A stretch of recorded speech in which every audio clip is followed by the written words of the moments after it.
Welcome back to another episode of Mr. Mixer. Today we are going to be taking a look at the carbon brushes. Now this is one of the most common causes of no power whatsoever on the machine. So let's take a look at it. But first, I think this is going to be our new intro. Listen.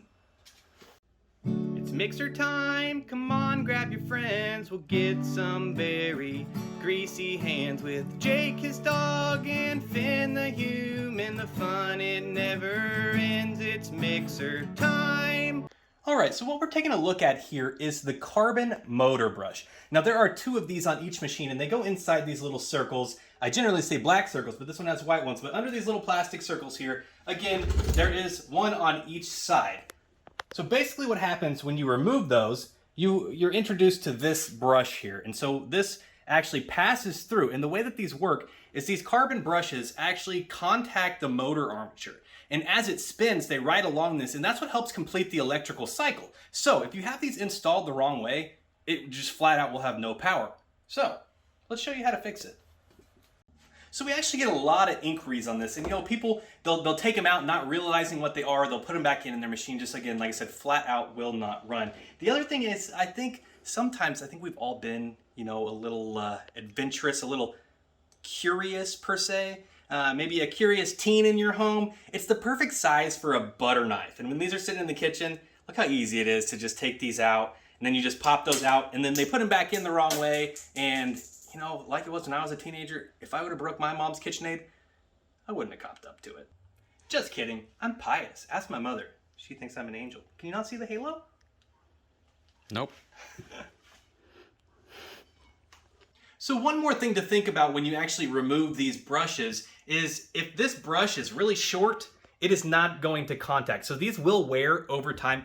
I'm telling you, it takes a lot of mixing to get these to wear down, but they will over time just kind of wear down to little nubs. Let me see, I probably have one over here. Let me gander at my little parts locker here. I generally have, and the hoarder, I have it. This is what one that is worn looks like. It'll basically wear down to just a little nub, and it'll be too short to actually contact the armature. So, if yours is really short, you should definitely replace it. We do have these available on our website. You can find that in the description below. Okay, so this is a simple fix. All you're gonna need is a flathead screwdriver. And all we're gonna do is go ahead and loosen these. So make sure that you put quite a bit of pressure when you turn it because you don't want it to slip. If you start to slip, I did not do this. This was done by a customer, but it can start to damage these little plastic housings. So you definitely wanna make sure that you put quite a bit of pressure in so it's not slipping free. And we'll go ahead and loosen that. And when you loosen it, like I said, it just pops out. Now be careful because it is spring loaded. It will shoot out at you. Now what this has is this, and then it also has this little cap in here.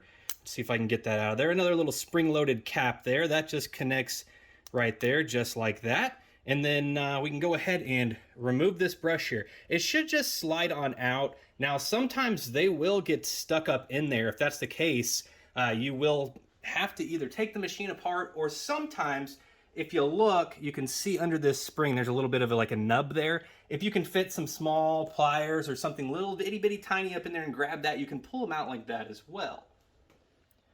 All right, so if we take a look at these brushes here, and this is why it doesn't run, because you see this little flange right here, this little edge that's clipped off, it has to go back into this holder a certain way, because if you don't, it won't actually pass through and connect to the motor inside of the machine. So what we're looking at here, and the easiest way to do this, we actually have this one pulled out of the machine, but if you shine a light up into this hole, you'll be able to see it. It's really hard to get it on camera just because of the narrow space, but we'll look back at this brush holder here, and if you look, I'm gonna actually turn it around, because this is the side that's on the inside of the machine, but you see that little square indent right there? That actually matches up with the flange on this to allow it to pass in, which maybe, there we go, just like that. See, if you try and put it in any other orientation, it's not gonna go. It's not gonna go. So when you install it from this way, you see if we put it in the correct orientation here, let's see if we can get that, it'll actually push through and come out like that and can contact the motor.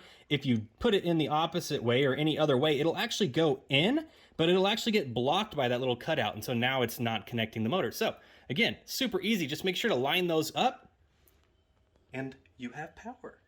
So fun fact, this is the brush holder from a really, really old machine. I'm talking like probably 40s, 50s maybe. And they actually did not have that little metal cutout on there. The brushes on the old machines actually used to be a complete square. They didn't have the flange. So I'm assuming that it was probably like they saved on material costs by shaving off that little piece. I don't really know why they did it.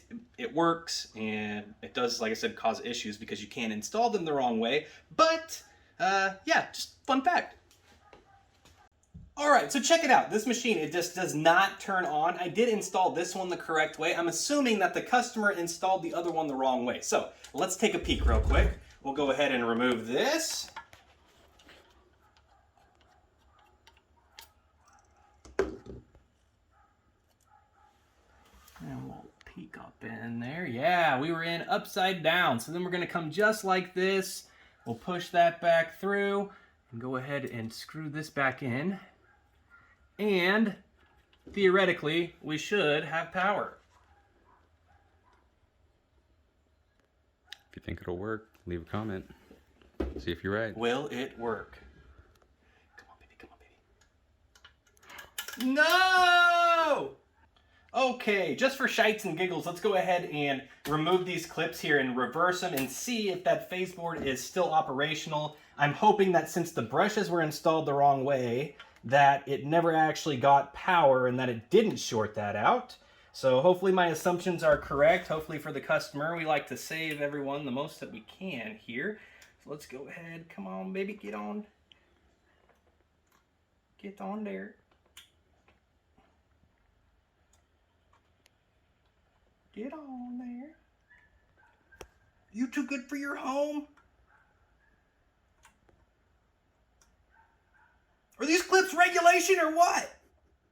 Okay, there we go. All right, we're on. Let's go ahead and plug it in, fingers crossed. And we still have nothing.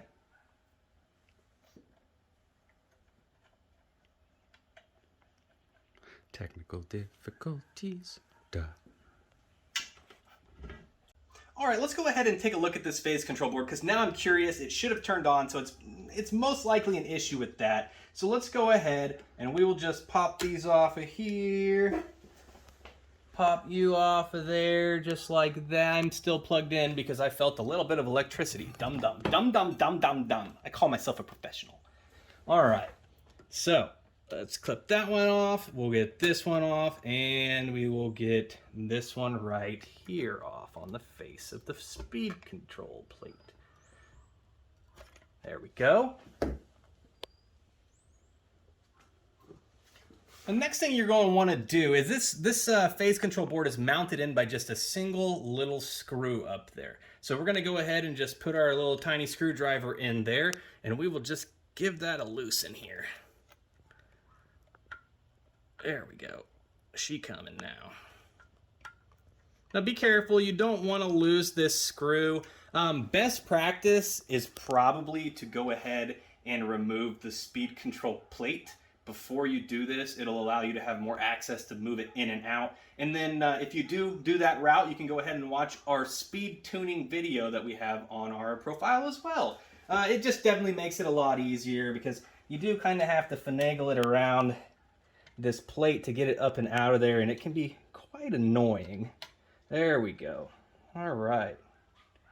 So let's take a look-see here at the bottom of this. Now, generally, you'll see some black marks. Yeah, right there. Not this gunk. This is all just gunk, but you see these little black circles here, these black lines right there. That is just where electricity has come into the board, and it was just running the wrong way, so it just caused it to go out and damage the board. So this will actually have to be replaced. Where can you go to get one of those? MrMixer.store. Huh? Baby, come back. You can blame it all on me. All right, we have our new phase control board here. Now, this is why I recommend to remove the speed control plate before you do this, because it's kind of a pain. Like I said, to get it up and around here, it's a lot easier to get it out than it is to get it in. All right, there we go. We're around that. Now let's get our little screwdriver here. And this is another really awkward part. If you don't have a straight shot at it, you kind of have to work around that board. There we go. It looks like we're going now. Let's go ahead and get this tightened down here, and then we'll plug these in and give it a shot.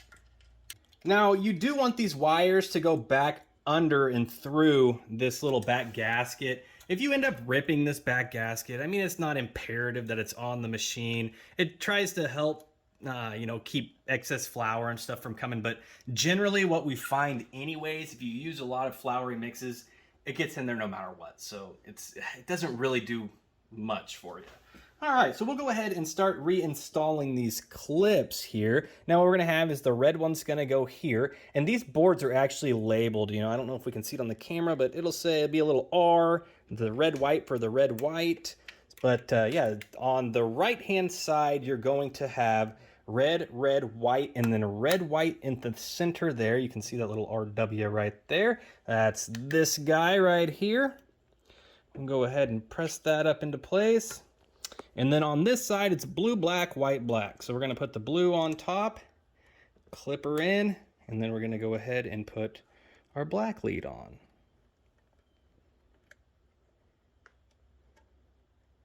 Are we? Maybe. There we go. Come on, baby. There we go, just like that. Okay, moment of truth. Let's plug this baby in and give it a listen. Still nothing. Wah, wah. Perplexing. What was that? I am an idiot. One more time? But it all worked out because what I just found, what I wasn't paying attention here, is actually this grounding screw was never tightened. So let's not make the same mistake. Let's unplug our machine again here. Let's tighten this grounding screw. Now it wasn't all for naught because that phase control board was damaged. It definitely wouldn't have worked. It was shorted out. So we'll go ahead and tighten our grounding screw. Hopefully now we'll have power. Let's try it. Still nothing. Okay, so I had not previously done any work to this machine on the electricals. I was just making an assumption, but we actually found another issue with this. That's great for video content here, but you see this little plastic rod here, and like I said, we do have a full video depicting all of this, but you see this little plastic rod. As you move the speed control lever, it'll actually start to push out, right? And so what it has is it has a little lip on it like that, right? You see that little lip? It goes underneath this little prong here, and it goes through that hole like that. So when it's off, in the off position, it actually has it pulled to where it raises that up and so where it's not making contact. And then when you put it into gear, it actually slides and lets it connect, okay? So if you take a look at this machine here, we have it in the off position right now. So let's take a look here. So there, you can see here, there's the plate, there's that little rod, right? That little lever that's supposed to drop down into place. So we have it in the off position now, and then when we go ahead and put it into stir, it does move a little bit, but it never actually connects. So we're gonna have to replace that. So that can happen a few different ways. First off, this little, they're basically just, you know, pressed into place with these rivets. Sorry, I was trying to figure out the word there. These are called rivets. They're riveted into place, right? And sometimes those rivets can come loose and allow this to like rotate or bend. Sometimes this whole shaft here in the middle can be bent and not allow it to touch. So we're actually going to have to replace this real quick. All right, so we're gonna go ahead and get this swapped out real quick. If you're having issues with your speed control plate, we're gonna go ahead and up here we'll link that video for you and you can go ahead and give that a look. Okay, so we have went ahead and reinstalled the speed plate there. We have the phase board, the new phase board in place. Let's go ahead and check this out. So you can definitely see here, let me unplug it here for a second. We can see now when we put it into gear here, you'll see that little lever. See how it makes contact now? So we should be having electricity. So let's plug it in and give it a shot. And I'm telling you right now, if this thing doesn't run, out the window with it. But it's funny, I've literally replaced everything electrical. So I'm gonna say 0% chance that it doesn't run. Also, third time's the charm. All right, let's plug her in. Please run. The moment of truth. The moment of truth. I've got the power! Check it out. She is running.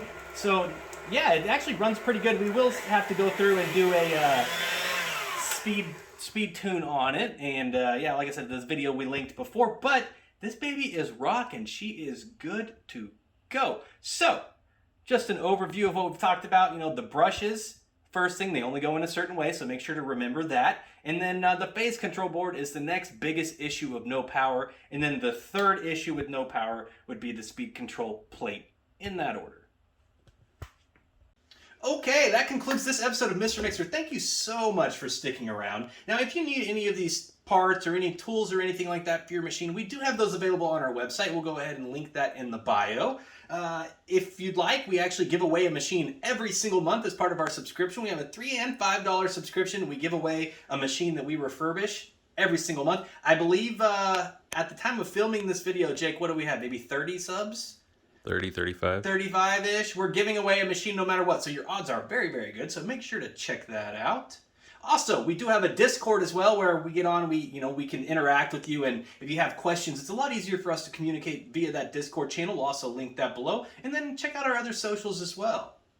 If this video has helped you, make sure to like and subscribe. Hit that little bell for notifications, and definitely let us know in the comments whether we should use that song for our intro or not. Let us know if you like it. Also, comment if you don't like it. We like the feedback. Either way, we'll see you next time.